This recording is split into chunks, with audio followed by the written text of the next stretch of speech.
diz assim: ensina-nos a contar nossos dias, de tal maneira, ou para que alcancemos coração sábio. Ensina-nos a contar nossos dias de tal maneira que alcancemos coração sábio. Agora, Epístola de Paulo aos Efésios, no capítulo 5. Efésios, capítulo 5, no verso 15. Portanto, vede prudentemente como andais, não como a nécios, e sim como a sábios. Verso 16. Remindo o tempo, porque os dias são maus. Até aí, feche os olhos, vamos orar mais uma vez. Pai, eu te exalto por mais esse dia, Senhor, e por esse quarto culto, esse quarto dia de conferência jovem, onde o Senhor tem nos ensinado, e especialmente aos seus jovens, Senhor, a crescer de conformidade com as Escrituras, a imagem de Cristo. O Senhor tem nos ensinado a amadurecer, sermos homens e mulheres idôneos, sábios, santos, bíblicos e espirituais. Senhor, Tu sabes que esses jovens, que aquele que me ouve, nada somos pó, e para o pó retornaremos. Somos apenas dignos da Tua ira, mas nesse último século, nessa última geração, tem misericórdia de nós, Senhor, e despeja da Sua graça gloriosa, abundante, para que possamos enxergar a extensão e a profundidade desse amor manifestado naquela cruz, sem que haja uma gota de merecimento. O Senhor nos justificou, perdoou, salvou, por causa do seu infinito amor, e que esse amor possa ser mostrado aqui essa noite, através da minha fraqueza, do meu fracasso, da minha debilidade. O Senhor possa obter glória, fazer avançar o seu reino e fazer a sua vontade, em nome de Jesus, amém. Nós iniciamos aqui esse quarto dia, abrindo nesse texto que está contido no Salmo 90, no verso 12, que diz: ensina-nos contar nossos dias, de tal maneira que alcancemos coração sábio. Esse texto, o que o salmista está propondo é, em uma oração, dizendo: Senhor, ensina-me a usar o meu tempo, ensina-me a gastar de maneira devida e correta o meu tempo, ensina-me a viver corretamente os meus dias, os meus anos, de tal maneira que alcance coração sábio. Ensina-me a usar o tempo de maneira com que eu adquira sabedoria, com que eu adquira progresso. Ensina-me a usar o meu tempo. Paulo, escrevendo aos Efésios, ele vai dizer a mesma coisa: vede como prudentemente andeis, ou seja, andem com prudência, e não como a nécios, tolos, estúpidos, e sim como a sábios, remindo os tempos, porque os dias são maus. Então Paulo vai dar o mesmo conselho para os cristãos de Éfeso: usem cada oportunidade de forma benéfica. É isso que ele está dizendo, usando bem cada oportunidade. Não são dias para se brincar, não são dias para se desperdiçar. É isso que Paulo está dizendo. Da mesma sorte, ele diz para vocês: remindo os tempos, porque os dias são maus. Aproveite cada oportunidade, não desperdicem o tempo. Usem bem cada oportunidade que vocês tiverem, porque semelhante aos dias de Paulo, esses dias são maus. Não são dias para se brincar, não são dias para se desperdiçar. Usem bem o tempo de vocês. Então, remir é aproveitar. Então eu iniciei dizendo para aproveitarmos o máximo o nosso tempo. O que é o tempo? Dias, meses, anos, décadas e horas. E por que eu estou falando isso para os jovens? Porque esses textos ensinam a usar bem o tempo. Por que esses textos ensinam a dar tanto valor ao tempo? A resposta está por causa da brevidade da vida. Brevidade é o derivado daquilo que é breve, por causa do curto período da vida. O Dr. Billy Graham, pregando numa conferência na cidade de Denver, já com seus 80 anos de idade, vai comentar durante a pregação que, ao ser entrevistado, já prestes a se aposentar, próximo da sua aposentadoria, o que ele deixaria de mensagem, como mensagem para as pessoas. Ele dizia: a brevidade da vida. Eu nunca achei que a vida passasse tão rápido. Outro dia eu tinha começado a pregar, agora estou me aposentando. Por que então Deus nos pede, nos chama para usar bem o tempo, para não perder tempo, para usar bem o nosso tempo? Por causa da brevidade da vida. A vida passa muito depressa. A vida passa como um vapor. A nossa vida, perto da infinitude de Deus, ela é considerada uma microvida. Põe uma coisa na sua cabeça: você tem uma microvida que vai passar como um raio e um piscar de olhos. A vida é breve. Nós vivemos numa sociedade que faz de tudo para esconder do homem, principalmente do jovem, que a vida dele terá um final. Ninguém que vive pensa na morte, se preocupa com a morte, ou pensa na inexistência do próprio ser. Todas as pessoas, elas têm infundidas dentro nela um senso de indestruição, um senso de imortalidade, onde nunca as coisas vão acabar, nem vão passar. Isso é mentira. A sua vida é como um vapor, ela vai passar, é uma microvida. Olhe para você. Esses dias estava chegando na igreja, já é obreiro da igreja. Esses dias veio para a cidade, já é um cidadão francano. Esses dias tinha terminado a 8ª série, já está no último ano de faculdade. Esses dias estava no primeiro emprego, no primeiro estágio, já tem 8, 15 anos de carteira. Olha como passa breve a vida. E olha e veja, a maioria das coisas que você desejou, você não conseguiu nenhuma. A maioria das coisas que você planejou na sua infância, projetou, a maioria delas você não conseguiu. E a vida passou tão rápido e saiu pelas suas mãos, escapou. Isso, eu estou dizendo nessa idade que você está, da juventude. A vida... Por que então Deus manda usar-nos o tempo de maneira correta? Por causa da brevidade da vida. Olha o que diz Tiago capítulo 4 verso 14. O que é a vossa vida? Ela é como um vapor que aparece por um pouco e depois se desvanece. O que é a vida? Ela é como um vapor. Numa fração de segundos ele aparece, depois ele se dilui, ele se dissipa, sem que você saiba mais o seu lugar.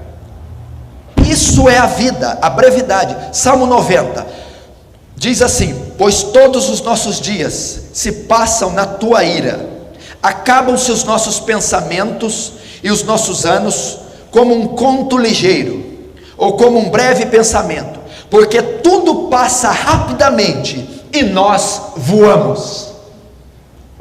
Olha o tema que ele usa, olha o termo, aliás, que ele usa: nossa vida passa como um conto ligeiro, como um breve pensamento é a nossa vida, porque tudo passa rapidamente e nós voamos. A vida vai passar, a sua microvida daqui a um tempo vai deixar de existir. A brevidade da vida, qualidade daquilo que é breve, que tem pouca duração. Então, a sua vida é breve, ela tem pouca duração. Salmo 103, verso 15 e 16: quanto ao homem, os seus dias são como a relva, são como mato, grama, como a flor do campo, assim ele floresce, pois soprando nele o vento, desaparece, e não se achará mais o seu lugar. O homem, os seus dias são como mato, capim, relva, que hoje existe, depois seca, o vento sopra e ele desaparece, e não se acha mais o seu lugar.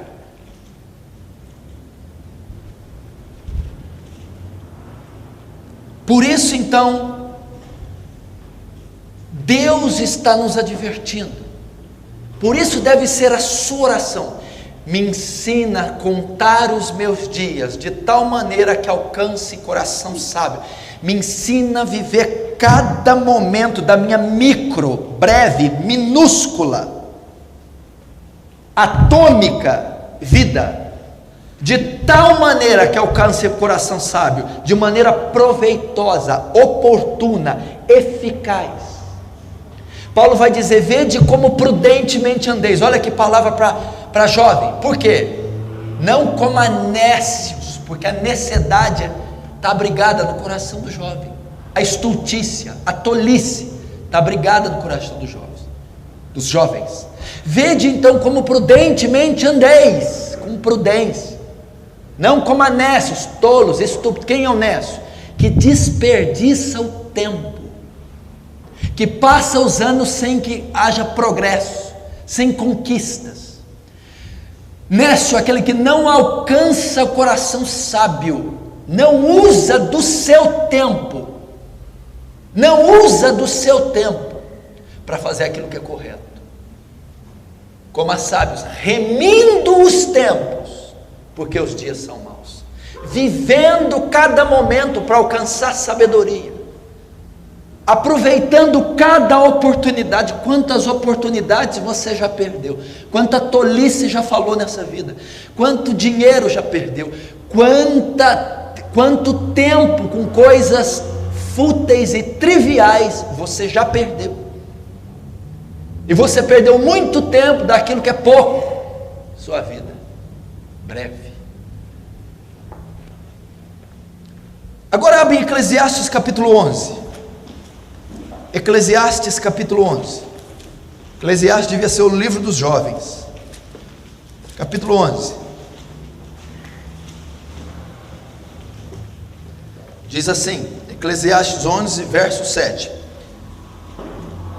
doce é a luz, e agradável aos olhos ver o sol.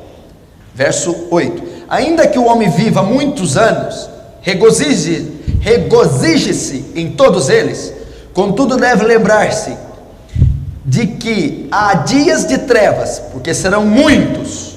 Tudo quanto sucede é vaidade. Veja só, o sábio Salomão, o escritor, escreve a mesma coisa nesse tempo da brevidade da vida. Eu quero dizer algo para você que está aqui na flor da idade, no viço da juventude, no auge da sua forma física, psicológica, emocional. Você tem que ter em sua mente que a morte vai chegar, que a sua vida é breve, é curta e se dissipará como uma neblina, um vapor, uma flor, uma folha seca de mato, sem qualquer valor, que se dissipará na infinitude do universo. E o escritor de Eclesiastes vai dizer: doce é a luz, e agradável aos olhos ver o sol. Doce é a luz. A luz aqui ele está dizendo da vida. A luz aqui é refletida como a vida. Ele está dizendo: doce é a luz. Doce é a vida, ela é prazerosa, ela é bela, gostosa de se viver nesse mundo. Por isso ele diz: regozije-se com a luz, regozije-se com a vida. A vida é bela, prazerosa, gostosa de se viver. Há deleites para se desfrutar, prazeres nessa terra, belezas naturais, belezas geográficas. Você pode desfrutar da natureza, desfrutar da gastronomia, desfrutar da sua saúde, desfrutar do esporte, desfrutar dos romances, desfrutar do dinheiro, desfrutar de todas as belezas naturais, porque ela é doce. Doce é a luz, doce é viver, doce é gastar, ir e vir, usar nossa energia, nosso esforço, usufruindo de todos os bens naturais. Ela é doce. Aí diz: ainda que o homem viva muitos anos, doce é a luz, e ainda que ele desfrute muito dessa luz, que ele viva muitos anos, seja um homem de contagem centenária, que ele gaste toda a sua força com os prazeres, que ele seja um homem que conheça todas as benesses da terra, ainda que ele viva muito e desfrute anos, contudo deve lembrar-se que o dia das trevas chegarão, e eles serão muitos. Ele pode ver muitos anos essa vida doce, mas ele deve lembrar que o sol um dia vai acabar e haverá trevas. O que significa? Ainda que ele viva muitos anos no conceito dele, desfrutando de todas as benesses do mundo, ele vai morrer. Ele vai morrer. Ele vai deixar de existir. Ainda que seja sol para ele todos os dias, um dia vai ser trevas. Um dia vai passar todo o regozijo, todo o calor do sol, toda a doçura do cantar dos pássaros, para que chegue o dia da escuridão, da sepultura. E no capítulo 12, sabendo da brevidade da vida, que a vida é breve, que daqui um dia nós vamos ser corpos enrugados, daqui um dia seremos nada mais do que pelancas, rinites, reumatismos, artrites. Daqui um dia seremos nada mais do que aposentadoria, fraldas, cadeiras de roda.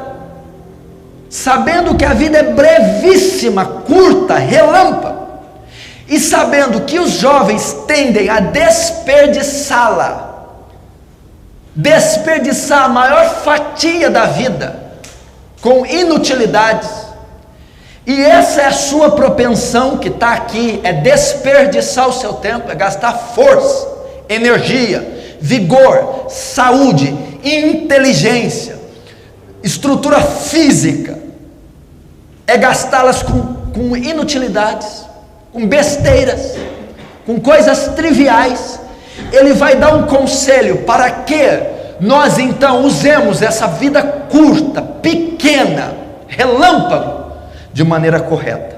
Então ele vai dizer: lembra-te do teu Criador nos dias da tua mocidade.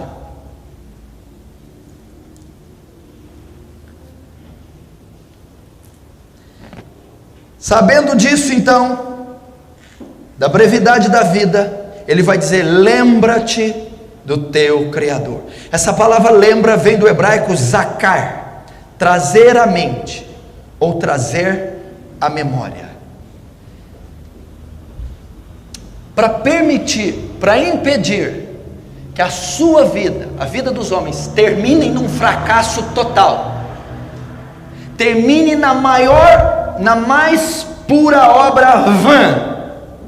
Ele vai tentar interceptar a tolice do homem na sua juventude, dizendo: eu já estou velho, sábio e experiente, e toda a minha vida vivida resumiu-se em vaidade, trivialidade, idiotice e tolice.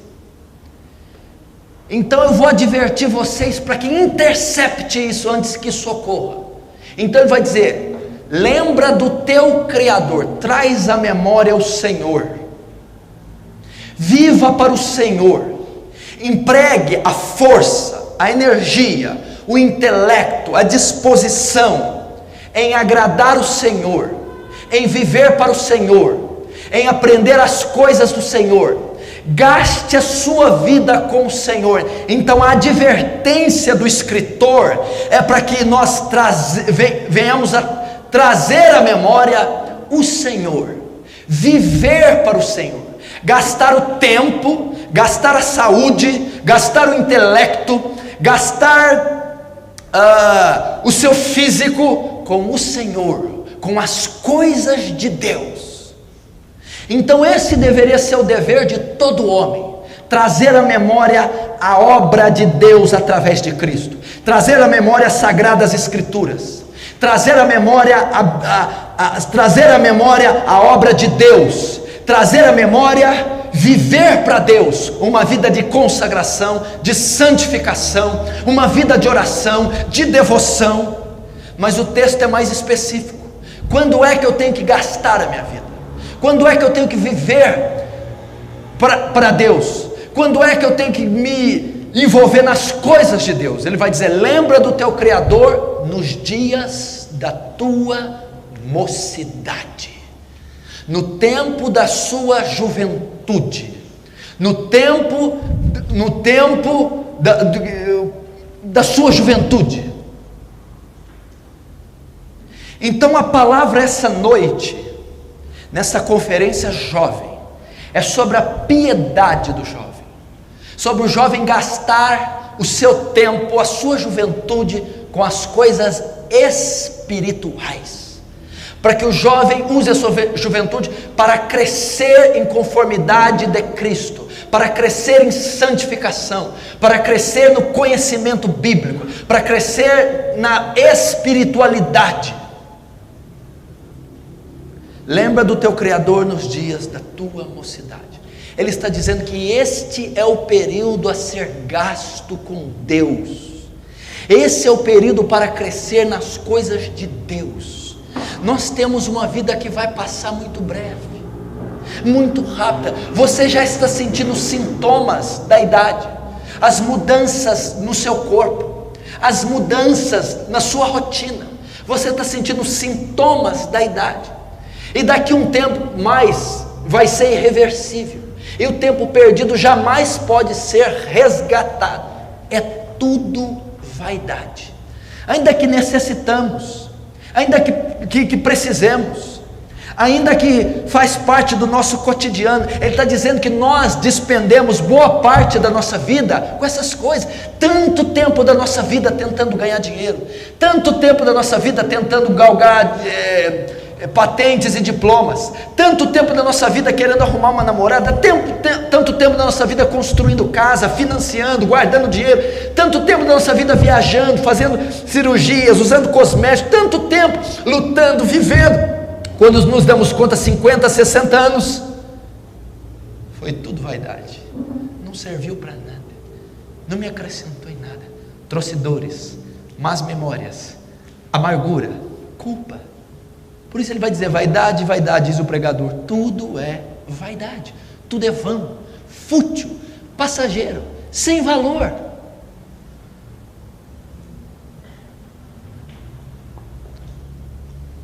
Então, se tudo que o homem faz é assim, e ele faz isso num breve período de tempo, numa breve vida, ele vai nos dar um conselho: já que a vida é tão breve, não viva de forma vaidosa, não vive gastando com aquilo que não é comida, nem bebida, que está em Isaías.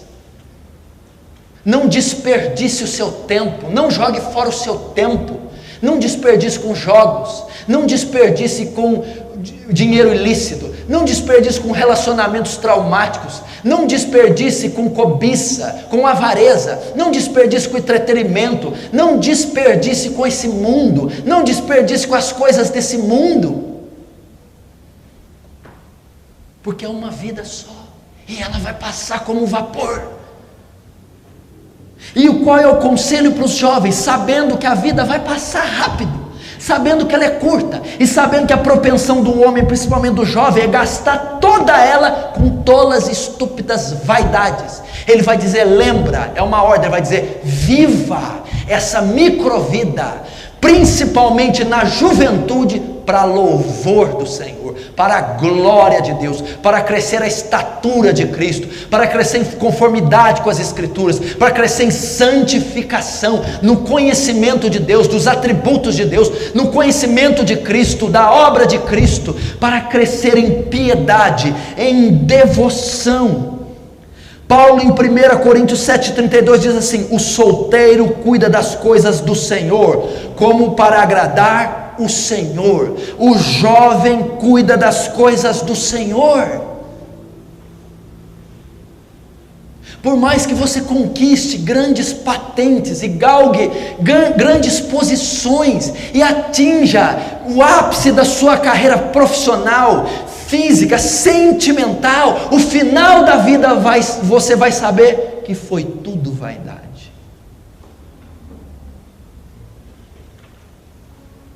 Que não conseguiu nem te dar um caixão digno para te enterrar.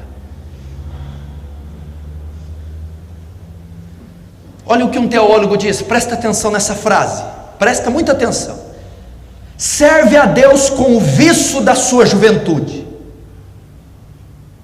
Serve a Deus com o que tens de melhor para o teu Senhor. Não lhe dê as fezes da tua idade avançada.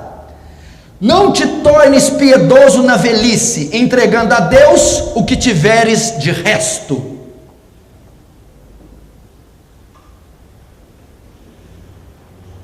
Um outro escritor escreveu, presta muita atenção: quando os homens se tornam virtuosos somente na idade avançada, eles somente fazem a Deus um sacrifício daquilo que o diabo deixou.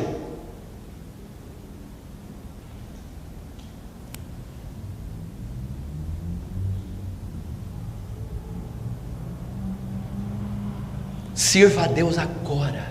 Gaste a sua vida com Deus agora. É uma ordem. Qual é o padrão para a juventude cristã?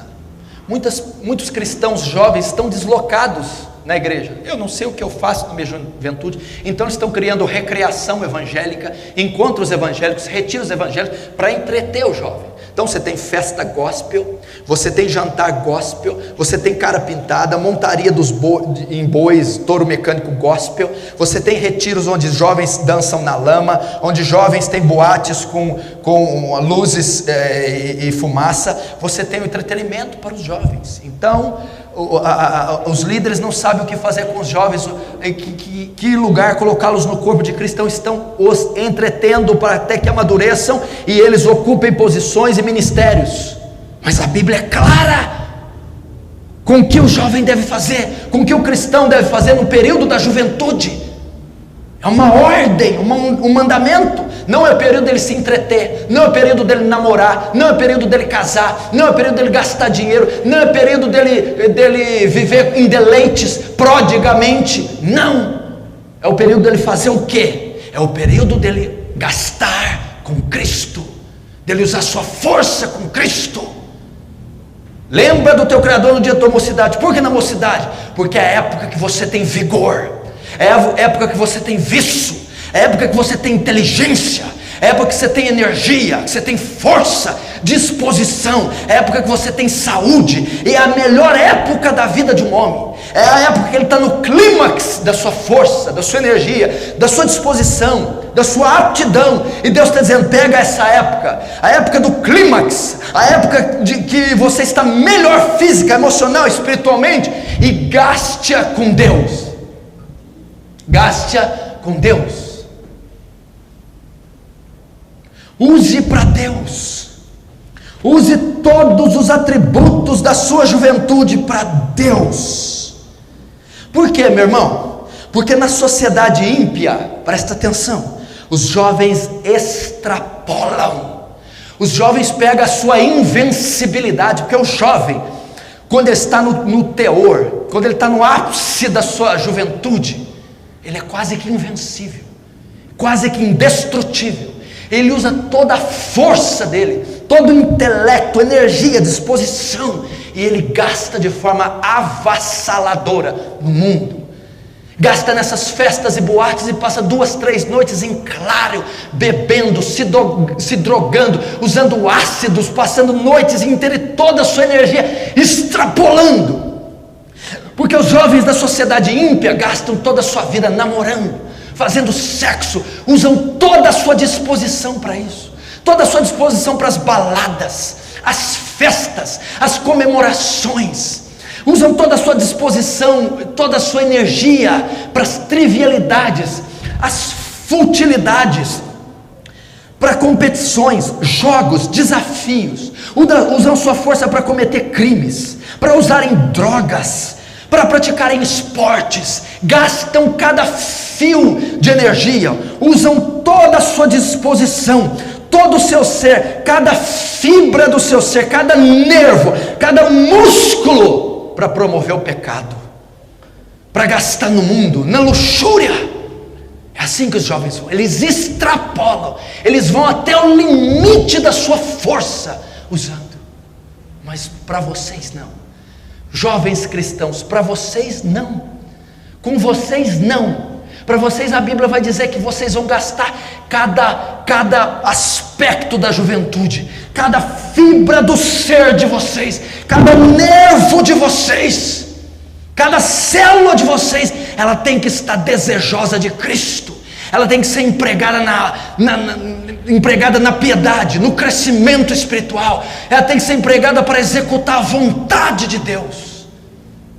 A mesma energia que eles empregam para fazer o mal, a mesma energia, força, vitalidade da juventude que eles empregam para o pecado, nós a empregaremos para Cristo, nós empregaremos para o reino avançar, nós empregaremos para Deus obter glória, nós empregaremos para crescermos em santidade, nós empregaremos o estudo da palavra, nós empregaremos na vida devocional, na oração, no jejum, na santificação.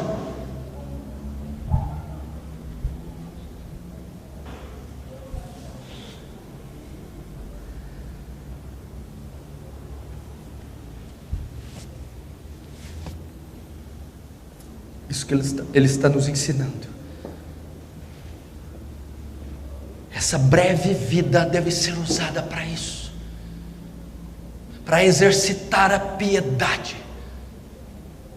Quantas pessoas cristãs estão na igreja e só se preocupam em buscar a Deus e gastar o tempo com Deus na vida adulta, desperdiçando o momento. Agora eles vão dar o esqueleto enfermo para Deus, agora eles vão entregar as rugas para Deus, vai entregar o reumatismo a Deus, vai entregar as fezes a Deus, e perderam todo o ápice da juventude, que poderiam ter crescido, buscado. Então lembra do teu Criador nesses dias, antes que te venham os maus dias e digam nele os quais não tenho mais contentamento, antes que você envelheça, antes que você não sirva para quase nada, antes que o seu serviço seja pobre para o reino de Deus, antes, meu irmão, que você tenha deixado e perdido a oportunidade de desfrutar das glórias de Cristo, das grandezas da santidade de Deus, das delícias espirituais que Ele tem reservado para nós, dos tesouros ocultos em Cristo. E é nesse período, mente quem diz que você se entrega a Cristo na sua velhice, quando estiver mais velho, com responsabilidade. É mentira. As Escrituras dizem que é nesta época que você deve crescer em espiritualidade, é nessa época que tem que exercitar a piedade, a vida de oração, os jejuns, o estudo das Escrituras sistematicamente. É nesse período que você deve aperfeiçoar o seu caráter, trabalhar a sua santificação, vencer as áreas da sua vida que estão em pecado. É nesse momento.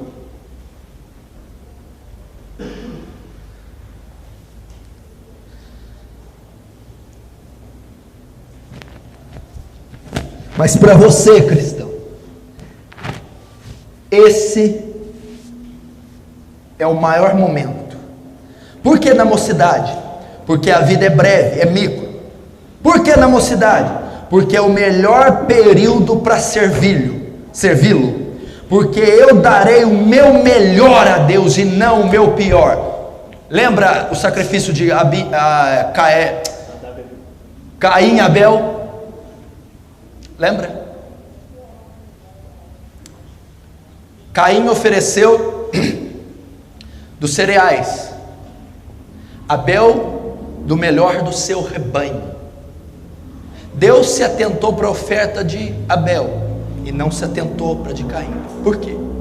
Porque a oferta de Abel envolvia um sacrifício animal, carne, sangue, e a de Caim não propriamente.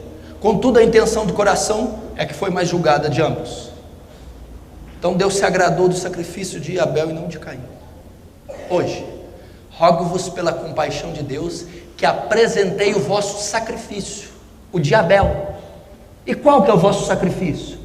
O vosso corpo, como sacrifício vivo e agradável a Deus, que é o vosso culto racional. Então como que se oferece? É o meu corpo, é minha vida. Eu vou oferecer ela enquircalhada, enrugada, fétida, enferma, doente, chagosa, ou eu vou oferecer a minha juventude como sacrifício santo, vivo e agradável a Deus?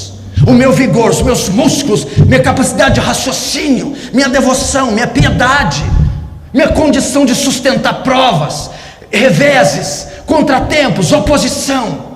Então dê o seu melhor como sacrifício vivo, santo e agradável a Deus. Dê o seu intelecto, dê seus olhos, dê suas mãos, dê o seu corpo, dê o seu coração, dê sua saúde, dê o seu vigor, dê o seu corpo todo na juventude. Dê o seu melhor a Deus.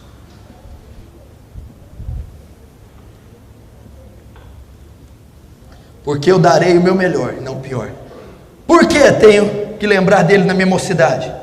Porque nesse período é o período que eu estou mais apto a aprender. Período de formação, período onde eu posso ser lapidado, período onde eu posso crescer bíblica, teológica, espiritual, piedosamente. Então ele está dizendo, é nesse período que vocês vão decorar versículos, é nesse período que vocês vão vencer a lascívia, é nesse período que vocês vão vencer a prostituição, é nesse período que vocês vão aprender teologia, é nesses períodos que vocês vão aprender a ter comunhão com Deus, vocês vai impregnar no ser, porque vocês estão em formação, a mente ainda está vazia, o coração ainda está apto, receptivo, o barro ainda está moldável, está mole. Então daqui que pode surgir homens de Deus, profetas, pastores bíblicos, pais íntegros, mães santas, daqui que pode sair pessoas cheias de caráter, de valores, e por isso é nesse período. Agora quando você vai servi-lo, num período que já ultrapassou o tempo de formação, o aprendizado é mais dispendioso, é mais dificultoso trabalhar, o tempo já foi perdido, a mente já não está tão apta para absorver o ensino, ele não tem mais condição, ele não vai conseguir decorar textos, interpretar texto, harmonizar textos, ele não vai conseguir ser um bom expositor, ele não vai conseguir mais trabalhar aquilo que está emperrado no caráter, já calejou, é mais dificultoso, vai ter uma vida mais dispendiosa e uma dificuldade maior de agregar os valores cristãos, bíblicos, teológicos, espirituais. Então Salomão vai dizer, não, enquanto vocês estão em formação, com a mente branquinha, a alma purinha, o coração receptivo, sirvam agora o barro pode ser moldado à semelhança de Cristo, Deus pode fazer o que quiser com ele, pode introduzir nele a lei de Deus, a graça de Deus, a justiça de Deus, pode fazê-lo sábio, pode curar suas feridas, pode transformá-lo numa pessoa sóbria, forte, idônea. Se você deixar esse tempo precioso passar, se você deixar, muitas coisas não vão ser realizadas na sua vida, não vai ter mais tempo, não vai ter mais condições, é agora. Se você ainda não leu a Bíblia toda várias vezes e já passou do tempo, meu irmão, vai ficar mais difícil ler. Se você ainda não se graduou bíblica e teologicamente, depois de um certo período você não vai conseguir. Se você não lidou com pecados da sua mocidade, áreas do caráter, vai ficar mais difícil, você vai se conformar a eles e vai acomodar com eles. Se você não foi candidato ao ministério, não se empenhou em estudar e praticar, vai ser mais difícil você ser candidato. Por isso é nesse período que o barro está moldável.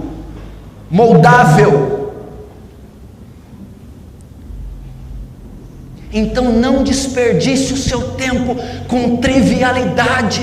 Mais uma vez, deixe o estúpido, idiota videogame, deixe o Facebook, deixe a internet, deixe as amizades tolas nesse período. Pare de gastar toda a sua força física com entretenimento, com esporte, com amizades, com eletrônicos. Você está se esquecendo do seu Criador na sua mocidade, está tirando ele da sua memória, ainda que você venha à igreja, esteja envolvido em repartições ministeriais, seja filho de presbíteros. Não estou dizendo, eu estou dizendo, o seu coração está voltado para ele, ser um coração devoto, piedoso, ser um coração puro, que o honre, que o ame, que arda de desejo por estar na presença, que caminhe com ele. É agora que você tem que ser como Samuel, Daniel, jovens que intentando no coração não se contaminar, jovens que serviam o Deus de Israel, jovens que não precisavam ser pressionados e não precisava ser imposto na vida deles para eles buscarem, orarem, não pecarem. Eles tinham, meu irmão, uma vontade própria de servir. Eles não estavam fiados na aliança dos pais, não estavam fiados na aliança dos patriarcas, não estavam fiados na aliança de outros. Eles tinham uma aliança pessoal com Deus, eles caminhavam com Deus como Davi, como José, como Salomão. Eles tinham pacto com Deus. É isso que é lembrar, é isso que é empregar força, empregar fé, empregar a psique, empregar a vitalidade, a saúde, o tempo, o espaço com Deus, na presença de Deus, na devoção a Deus, no amor a Deus, a Cristo, em Cristo. E não há período mais doce, mais oportuno, mais nobre para fazer isso do que esse. Os 10 primeiros anos da minha conversão, eu vivi única e exclusivamente para isso que eu estou te falando, cheio de falhas e deficiências. Caía, levantava, batia a cabeça, dava a volta em círculos, até que aprendia. Mas Deus colocou isso no meu coração, gastar minha mocidade, minha juventude, não com paqueras, festinhas, lanches, não com futilidades eletrônicas, mas gastar nos vales, nos montes, nos jejuns, nas vigílias, nas madrugadas, buscando a face dele, o encontro com ele, uma experiência com ele, querendo ouvir a voz dele, lutando contra o pecado, buscando níveis maiores da manifestação da glória dele, níveis maiores de santidade, perdendo, levando uma surra do pecado, outrora vencendo, perdendo de novo, vencendo outra vez, lutando, buscando, sem amizades, sem namorados, sem paqueras, sem eletrônicos, sem festinhas, sem conforto, vales, montes, quartos, madrugadas, jejuns, choros, lágrimas, prantos, vivendo para Cristo, gastando a juventude, a mocidade com Ele, na devoção com Ele. E naquele período que foi que Deus formou o meu caráter, meu ministério, o meu chamado, que me lapidou, me justificou, perdoou e me está santificando. Vá enquanto você tem tempo. Vá. Você não tem filhos para criar ainda. Você não tem uma esposa para sustentar. Você não tem obrigações conjugais, obrigações familiares. Você está na flor da idade. Está cheio de hormônios, cheio de vitalidade. Vá! Gaste agora. Use, empregue toda a sua juventude para conhecer o autor desse livro.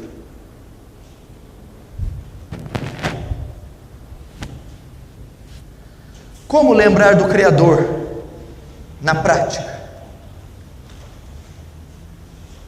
Como lembrar do meu Criador nos dias da minha mocidade na prática? Como é? Como viver para Ele? Como gastar minha juventude e a minha breve vida, não com vaidades, não com vapor, com relva. Primeiro, com a palavra de Deus. Como lembrar do Criador? Na prática. Primeiro, com a palavra de Deus. Salmo 116, verso 9 diz: como purificará o jovem o seu caminho? Observando conforme a sua palavra. Como que um jovem cresce em pureza? Como que um jovem se santifica?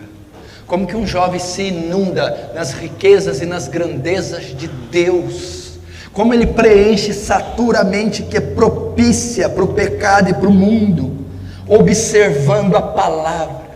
Gaste a sua vida como nunca estudando esse livro. Gaste a sua juventude, o seu poder intelectual e a sua absorção estudando o livro de Deus, o santo livro, como diziam os puritanos. O santo livro de Deus. Estude as Escrituras. Estude de Gênesis a Apocalipse várias vezes, capítulo por capítulo, versículo por versículo. Faça comentários na Bíblia, rabisque a Bíblia, pergunte, leia com material, com dicionário, releia. Leia cada linha desse sagrado livro. Meu irmão, essas letras saíram da boca do Altíssimo. Isso aqui é vida. Jesus disse: as minhas palavras são espírito e vida. Porque a palavra de Deus é viva e eficaz, mais cortante e penetrante que espada de 2 fios, e ela penetra até juntas e medulas, alma e espírito, e é apta para discernir a intenção do coração humano. Isso aqui é poderoso. Isso aqui é mais poderoso que energia nuclear. Isso aqui penetra, meu irmão, nas vísceras e no âmago, no cerne do homem. Medite, gaste o seu tempo com esse livro. Você já tem lido autores demais. Você já tem se inundado de conhecimento humano, de secularismo na escola, secularismo no primário, no ensino fundamental, no ensino superior, no ensino médio. Está na hora de você preencher sua mente com conhecimento divino, sacro, espiritual. Preencha sua mente com uma palavra. Gastar meu tempo com o Criador é procurar estudar dentro desse livro quem Deus é. Procure em cada linha desse livro quem Deus é. Procure os seus atributos. Estude a personalidade de Deus, o caráter de Deus. Estude, meu irmão, o temperamento de Deus. Estude a soberania de Deus, a justiça de Deus, a misericórdia de Deus, a graça de Deus, a infinitude de Deus, a eternidade de Deus, a santidade de Deus. Leia, navegue por esse livro maravilhoso, buscando conhecer quem é o Criador. Busque nessa linha saber quem Ele é. Busque nessas linhas saber o que Ele fez, o que Ele faz. Toda a obra de Deus está contida nesse livro. Procure como um ourives, como um garimpeiro. Procure como um procurador de tesouros. Busque, vá, cave essas minas, garimpe esses, porque você vai achar tesouros. O que Deus fez? Qual é a obra de Deus? Os feitos poderosos das suas mãos, os seus milagres, os seus prodígios, os seus atos de misericórdia, os seus atos de justiça, os seus atos de amor, os seus atos de graça, os seus atos de ira. Busque, leia até você encontrar quem Deus é e o que Deus fez. Busque também nas Escrituras gastar minha vida com o Criador. Meu irmão, a Bíblia é cristocêntrica. A Bíblia contém toda a centralidade de Cristo. Cristo está em Gênesis como a semente da mulher. Cristo está em Levítico como nosso sumo sacerdote. Cristo está em Êxodo como o Cordeiro Pascal. Cristo está em Deuteronômio como o nosso legislador, a nossa lei. Ele está em Números como a nossa terra prometida. Busque, Cristo está aqui. Cada linha, encontre Cristo. Cristo Cristo é Sansão matando os filisteus. Cristo é o cordeiro que foi provido para Isaac. Cristo é o cordeiro que foi sacrificado para cobrir Adão. Cristo está aqui. Cristo é o bom pastor, Cristo é o verbo de Deus, Cristo é o pão da vida. Cada linha buscando a obra de Cristo, a pessoa de Cristo, o que Deus fez por Cristo, buscando a cristofania, buscando a personificação de Cristo em cada letra, em cada personagem, em cada passagem. Conheça a obra redentora de Deus em Gênesis, a obra redentora de Deus em Êxodo, a obra redentora de Deus em Levítico, a obra redentora de Deus em Cristo, em Deuteronômio, em Números, em Josué, em Juízes. Ele está contido aqui.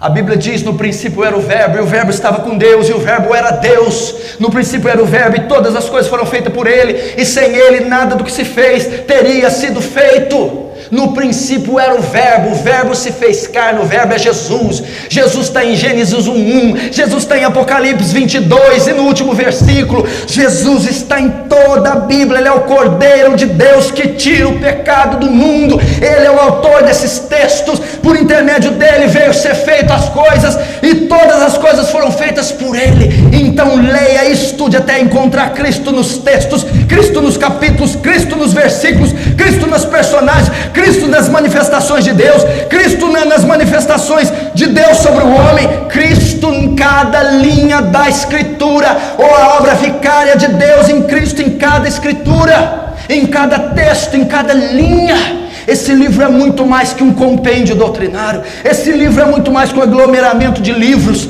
Esse livro é muito mais que o maior best-seller da história. Esse livro saiu dos pulmões do Altíssimo, da mente engenhosa de Deus. Esse livro é sacro, esse livro é sagrado. Esse livro contém todo o conselho de Deus, as riquezas insondáveis de Deus, a mente de Deus, a ciência de Deus, os atributos de Deus, o coração de Deus. Esse livro é estupendo, é fantástico. Leia esse livro, gaste a sua vida lendo ele. Conheço um homem que leu esse livro 100 vezes e ele ainda não descobriu 1% das riquezas dele. Ele ainda está no sopé da montanha, ainda tendo lido 100 vezes esse livro. Dizem de John Bunyan, um puritano batista, o que escreveu o Peregrino. Ele lia tanto as Escrituras, decorava tantos os textos, sabia tanto, era tão encharcado da Escritura, que diziam: se você cortar as veias de John Bunyan, não sai sangue, sai versículos. Sai versículos. Agora é o tempo de aprender, conforme a sua mente as Escrituras, conforme o seu coração as Escrituras, conforme os seus hábitos a Escritura, conforme a sua personalidade, seu caráter, o seu temperamento as Escrituras. Conforme sua vida profissional, acadêmica, as Escrituras. Sature-se das Escrituras, banhe-se das Escrituras, alimente-se das Escrituras, coma das Escrituras, conforme-se às Escrituras, decore as Escrituras, medite nas Escrituras, pratique as Escrituras, caminhe sobre as Escrituras. Na sua mocidade, sua mente precisa ser preenchida. Com qual parte da Escritura? Paulo vai dizer em Atos 20 que ele não deixou de anunciar todo o conselho de Deus.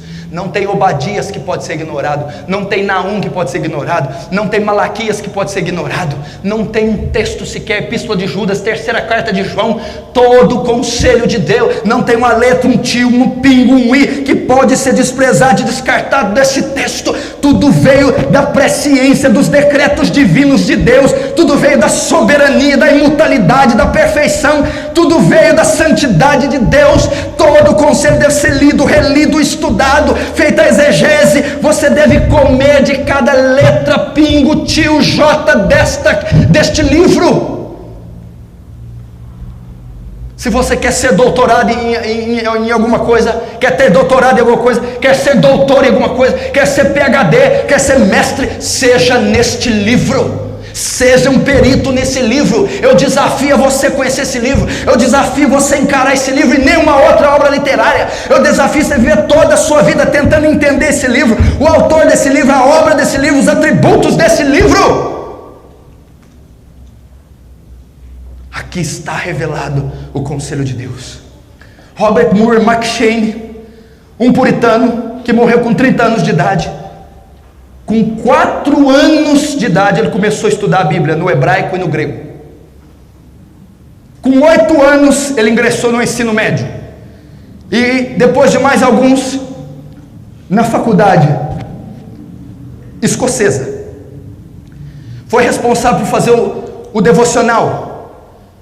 O devocional de Robert McCheyne, onde você lê em um ano, uma vez o Antigo Testamento e 2 vezes o Novo e o livro de Salmos. Robert McCheyne, pelo seu estilo devocional, era um homem tão consagrado à Escritura, é um homem tão dedicado à leitura e à oração, que ele foi chamado, na sua juventude, o homem que não era como os demais, o jovem que não era como os demais. Robert Moore McCheyne dedicou a sua vida na sua mocidade, com 4 ou 5 anos já lendo hebraico e grego, estudando as Escrituras. E ele formulou um plano de leitura devocional que eu vou passar para a igreja, onde lê 4 capítulos por dia, um de Gênesis, um de Esdras, um de Mateus e um de Atos. No outro dia, capítulo 2 de Gênesis, 2 de Esdras, 2 de Mateus e 2 de Atos, e assim por diante.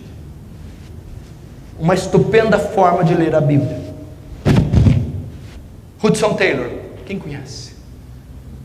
O homem responsável pelas missões no interior da China, um dos missionários mais fantásticos que eu já li. Um homem de muita devoção, de muita piedade. Hudson Taylor teve um êxito fantástico na missão interior da China. O que lhe trazia êxito? Hudson Taylor estudava a Bíblia 10 horas por dia. Somente quando ele não tinha tempo, ele estudava 4 horas por dia. Eu acho que todo jovem deveria, no mínimo, estudar 4 horas por dia a Bíblia. Hudson Taylor. Um homem que disse: se eu tivesse 100 vidas, eu daria elas todas pela China. Um homem que escrevia na sua biografia dizendo: nunca o sol nasceu na China sem que Hudson Taylor estivesse de joelhos. 10 horas por dia lendo de Gênesis a Apocalipse sistematicamente. Gaste a sua juventude com este livro. Lembra-te do teu Criador. O teu Criador está contido nesse livro. Mas você diz: eu não tenho tempo, pastor, para tanto. Eu não tenho tempo para me dedicar tanto à leitura. Não tenho tempo para me dedicar tanto à oração. Não tenho tempo para ter uma vida devocional tão grande. Não tenho tempo para gastar a minha vida com o meu Criador. Ah, é? E quando é que você vai ter tempo? Quando você se casar? Quando é que você vai ter tempo? Quando você tiver um filho? 2, 5? Quando é que você vai ter tempo? Quando tiver catarata e tiver que usar óculos e não conseguir ler? Quando é que você vai ter tempo? É agora. A questão não é ter tempo, a questão é arrumar tempo. Tira o tempo da comida para ler, pronto. Tira o tempo do sono, pronto. Não dá para tirar das vaidades? Tira disso então. Dorme menos para ler mais.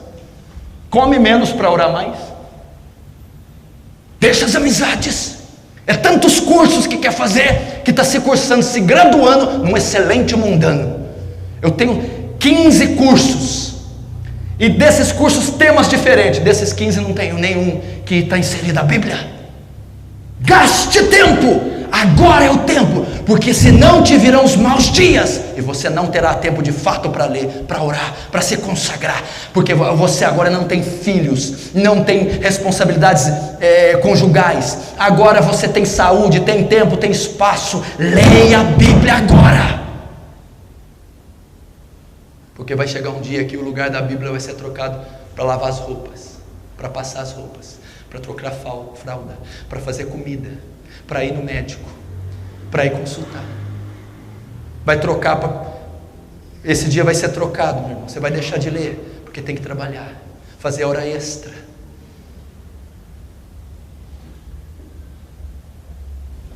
Uma última coisa para você guardar nesse tópico.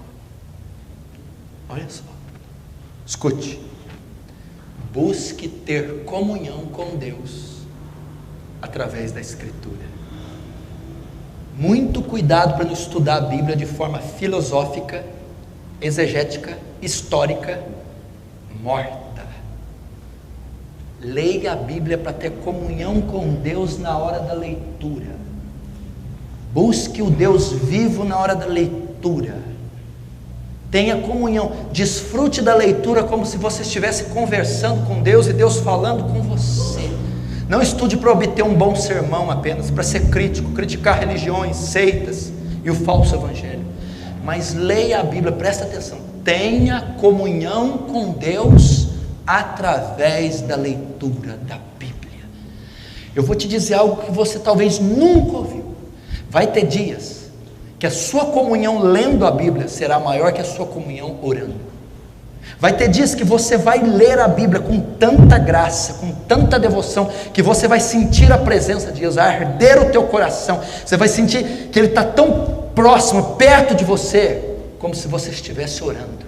Então a leitura deve ser vista com esse prisma, ter comunhão com Deus através da leitura, é simplesmente magnífico, fantástico, porque esse livro é o único que você lê, o autor se encontra presente, quando você lê.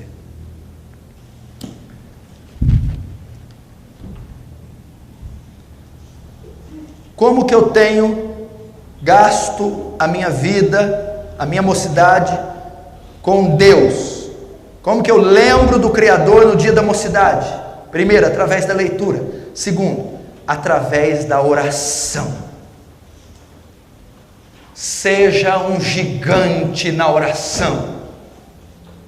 Meu irmão, se tem uma prática que tem sido esquecida dos nossos púlpitos, que não tem sido escrita, não está nas estantes das livrarias cristãs, não é tema de conferências, de escola dominical, não é temas da literatura cristã, não é tema das mensagens e pregações dos púlpitos, é a oração. É a oração. Como que eu encontro a Deus? Como que eu tenho comunhão com Deus? Como eu gasto a minha vida, na minha mocidade, com o meu Criador? Através da oração. Deixa eu te dizer, jovem, seja um gigante na oração. Nós estamos vivendo hoje metade da fase dos puritanos. Estamos vivendo um movimento emergente, reformado. A teologia reformada está sendo procurada, está sendo lida, está sendo pregada e está sendo ensinada. O exemplo acadêmico dos puritanos está sendo lido, ensinado, repetido, mas muitos não estão copiando a piedade dos puritanos.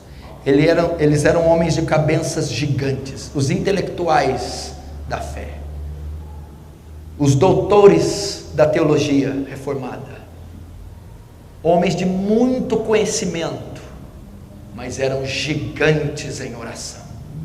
Eram gigantes na oração, eram homens gigantes na piedade. Se você estudar a história de John Flavel, Richard Baxter, homens de oração, Robert McCheyne, homens de oração, de vida devocional profunda, homens que lutavam com Deus junto ao trono da graça, gigantes de oração, gigantes nos prantos, nos rogos, nas súplicas, gigantes lutando com Deus. E essa geração é uma anã na oração, é minúscula, é anêmica na oração. Meu irmão, gaste na oração, cultive esse hábito. Veja só, a oração que a igreja contemporânea, neopentecostal, conhece, é apenas a oração de intercessão, a petição. As pessoas só sabem orar para lançar a Deus as suas necessidades. A oração se tornou, meu irmão, um remédio de emergência. Por exemplo, aqui temos o tipo, estou falando em tese, numa maneira hipotética, um antibiótico. Você não usa antibiótico todos os dias. Quem toma antibiótico todos os dias? Ninguém. Então, no passar da sua vida cotidiana, você acorda de manhã e você vai trabalhar, não leva agasalho e o termômetro registra uma queda na temperatura, e você vem à noite, esfriou, está chovendo, uma chuva fina, a janela do carro está aberta, você toma aquele vento e a sua garganta inflama. e fazia 5 meses que isso não ocorria. Você então apela para o medicamento e você o toma. Você toma mais ou menos 4 ou 5 vezes até aquele sintoma desaparecer. Depois disso você deixa de tomar o remédio e vai tomar outra vez apenas quando essa infecção retornar. Assim nós temos feito com a oração. Nós não temos importado com ela, não temos dado valor a ela, não temos olhado para ela, e quando somos acometidos por um problema, uma urgência, uma infecção, aí então recorremos a ela. Ela virou um remédio de emergência. Nós não tomamos ela todos os dias, não importamos com ela, só quando estamos maus, com infecção, quando estamos com tribulações, é que então recorremos à oração e a tomamos como remédio. Logo quando a crise, a tribulação passa, deixamos ela novamente. A oração não foi feita para eu apresentar minhas necessidades diante de Deus apenas. A oração é mais do que intercessão, é mais do que súplica. A oração é mais do que apresentar necessidade para Deus. A oração, meu irmão, é relacionamento com Deus. Olha o que está escrito em 2 Pedro 1,4: para que através dessas promessas nós sejamos participantes da natureza divina. Poucas vezes eu vi um versículo tão intrigante, tão profundo, dizendo que nós, os homens, os pecadores, podemos nos tornar participantes da natureza divina. Isso é mediante a comunhão com Deus, participar da natureza divina, receber a graça, os atributos morais, a santificação, a mente de Cristo, o conselho de Cristo. Você já imaginou você ser caído, mortal, limitado, de carne e osso, você participar da natureza divina, dos atributos morais, da santidade de Deus, ainda que em parte? Isso vem através da comunhão. É assim que eu vivo para Deus, participando da natureza dele, me unindo a Ele. Olha que Jesus diz: assim como eu sou um com meu Pai, sejam um com meu Espírito. Eu posso ser um com o Espírito de Deus em oração. 2 Coríntios 3,18 vai falar a mesma coisa: e todos nós, com cara descoberta, refletindo como espelho a glória do Senhor, somos transformados de glória em glória, a mesma imagem pelo Espírito Santo. Meu irmão, nós podemos ser transformados de glória em glória. Essa passagem é tão tremenda que ela fala de quando Moisés subia no Monte Sinai, e ele subiu, desceu, até que de certa feita ele desceu, e tal era a glória sobre a pele do seu rosto que ele tinha que colocar o véu, porque os filhos de Israel não suportavam olhar. Mas aquela luminosidade do rosto não se deu na primeira vez, quando Moisés ia descer. Quando mais ele permanecia na presença, mais a pele brilhava, até que ele chegou no ápice, ficou 40 dias diante da face de Deus, e quando retornou, Israel não podia suportar a glória de Deus transmitida na face de Moisés. Então alguém, quando tem vida com Deus em oração, de glória em glória, a pele do seu rosto, a pele do seu rosto espiritual, vai se iluminando, vai se fulgurando, vai até se tornar sol do meio-dia.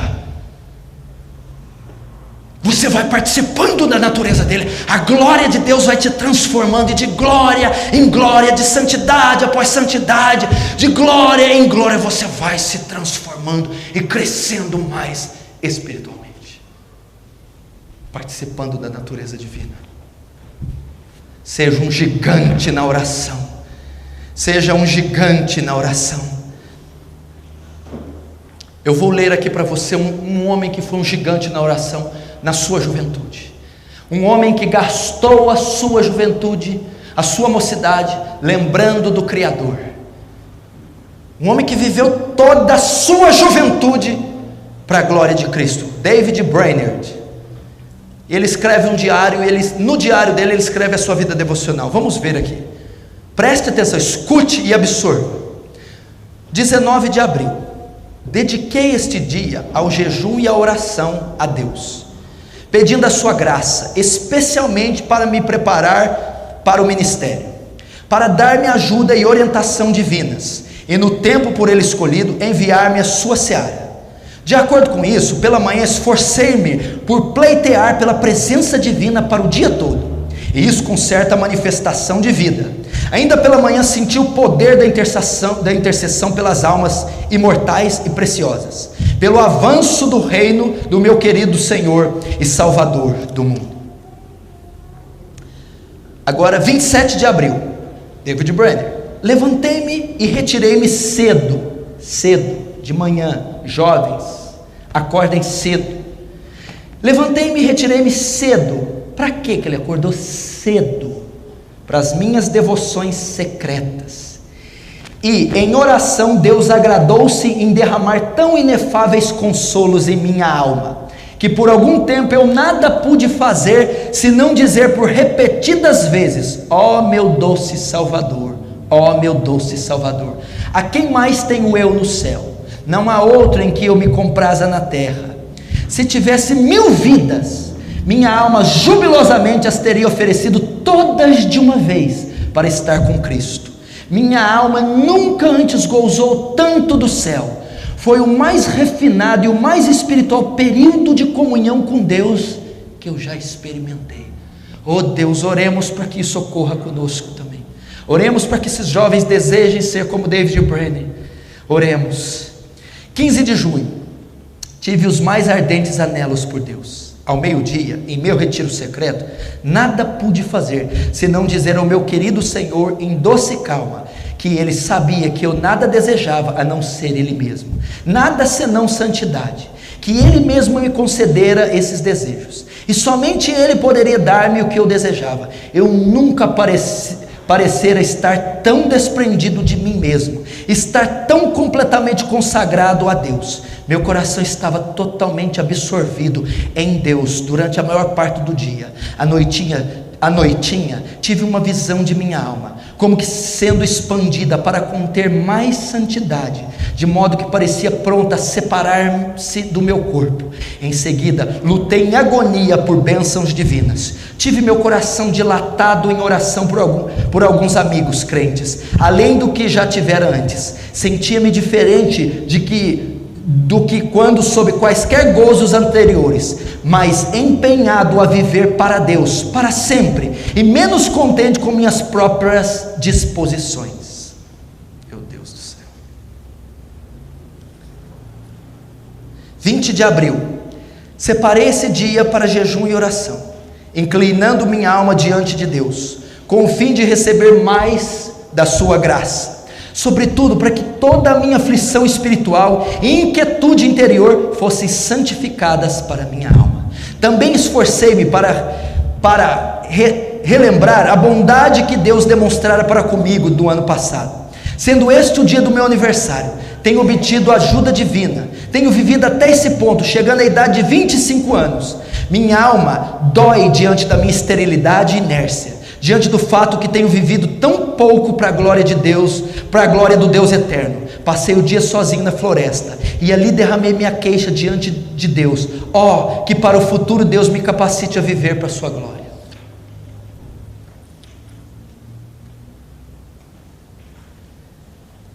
Dia 21, o dia do Senhor, 21 de agosto, senti-me bastante limitado nas devoções matutinas. Meus pensamentos pareciam espalhados até os confins da terra. E ao meio-dia prostrei-me diante do Senhor, gemendo sobre o senso de minha vileza, esterilidade e espírito mortiço. À tarde Deus se agradou em conferir-me algum apoio. Fui capacitado a expor aos meus ouvintes a natureza e a necessidade do arrependimento autêntico. Depois disso senti-me agradecido a Deus. E à noite sentia muito enfermo e cheio de dores. A minha alma lamentava por ter passado tanto tempo com tão pouco proveito. Em oração noturna, Deus agradou-se em aproximar-se de minha alma, embora seja ela muito pecadora e indigna, assim pude lutar com Deus, perseverando em minha petição, rogando-lhe graça. Derramei minha alma em favor do mundo inteiro, amigos e inimigos. Minha alma estava preocupada não simplesmente pelas almas, mas antes pelo reino de Cristo, para o mesmo concretizar-se no mundo, para que Deus venha a ser conhecido como Deus no mundo. E minha alma abominou a própria ideia de um partido no terreno religioso. Que a graça divina manifeste-se onde quer que ela esteja, e que Deus receba toda a glória para sempre. Amém. Esse aqui era David Brainerd, um jovem que estava gastando sua vida em oração.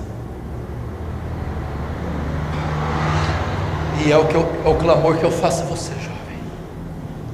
Aspire a Deus. Aspire mais manifestações da glória de Deus. Deseje mais santidade, clame por mais santidade, clame por mais de Deus, bata até que se abra, busque até que se te dê, procure até que você acha. Deseje mais, sonhe com mais, almeje maiores níveis de santidade, maiores manifestações da glória de Deus. Deseje beber das torrentes de água viva, das águas cristalinas que podem te saciar. Tenha comunhão, gaste noites, gaste madrugadas, gaste dias inteiros a sós com Deus, em orações e jejuns secretos. Use a sua força, use o seu tempo, a sua disposição, use a sua impetuosidade, gaste-a na presença de Deus, em oração. Jesus em Marcos fazia milagres todos os dias, e fazia milagres o dia inteiro. E a Bíblia diz que ele ia para o Monte das Oliveiras e passava toda a madrugada orando. Toda a madrugada, se ele era Deus em carne, perfeito, sem pecado, orava toda a madrugada. Imagina nós que somos pecadores. Imagina a necessidade de orarmos. É assim que vive uma vida para o Criador, em oração. E por último, para terminar, gaste a sua vida com um devocional, que é a união das duas coisas. Tenha uma vida devocional profunda. Paulo escrevendo a Timóteo, no capítulo 4, 2 Timóteo capítulo 4, deixa eu confirmar se é isso para não te dar referência errada. 1 Timóteo capítulo 4, verso 7. Qual a recomendação de Paulo para o jovem Timóteo? Timóteo, exercita-te na piedade. Ele está falando aqui, para terminar para você jovem, hoje nesse dia de conferência, com o tema da piedade na vida dos jovens. Exercita a piedade. O que é isso? Disciplina a tua vida. Disciplina espiritualmente, discipline-se a orar, discipline-se a ler a Bíblia, discipline-se a jejuar, discipline-se a acordar na madrugada, discipline nos seus horários, faça uma disciplina rigorosa, inicie uma disciplina rigorosa, discipline-se a orar, discipline-se a jejuar, discipline a estudar sistematicamente as Escrituras, discipline-se a despertar pela madrugada, discipline-se a ver os cultos, discipline-se a gastar tempo com Deus, exercita a piedade, exercite-se. Seus músculos estão inertes, atrofiados, seus músculos espirituais, exercite-os, submeta-os a um rigoroso treinamento, discipline-se, não dê lugar à carne, não dê descanso à carne, discipline-se. Você pode ser adestrado nesse momento, pode ser moldado, subjugado, então deixe ser subjugado. Seja disciplinado com as coisas espirituais. Se você notar nos diários de David Brainerd, há situações ali que ele está orando 3 vezes por dia, de manhã, no almoço e à noite. Assim como Daniel, discipline-se a fazer isso. Timóteo, exercita-te na piedade, pois o exercício corporal para pouco se aproveita. Exercita-se, que você saia daqui tendo disciplina, compromisso com a leitura da palavra, compromisso com o coração, compromisso com o jejum, compromisso com seus votos espirituais, compromisso em gastar sua juventude, sua força, sua energia, intelecto, tempo, recursos para o Criador, para Deus, na vida espiritual, para amanhã você ser um homem de Deus, um pai bíblico, um marido bíblico, um cristão saudável, um obreiro saudável, para ser uma geração diferente da que está. Lembra do teu Criador nos dias da sua mocidade, antes que te venham os maus dias, e diga neles, e diga aos quais não tem neles contentamento. Amém? Vamos ficar de pé, fechar os olhos.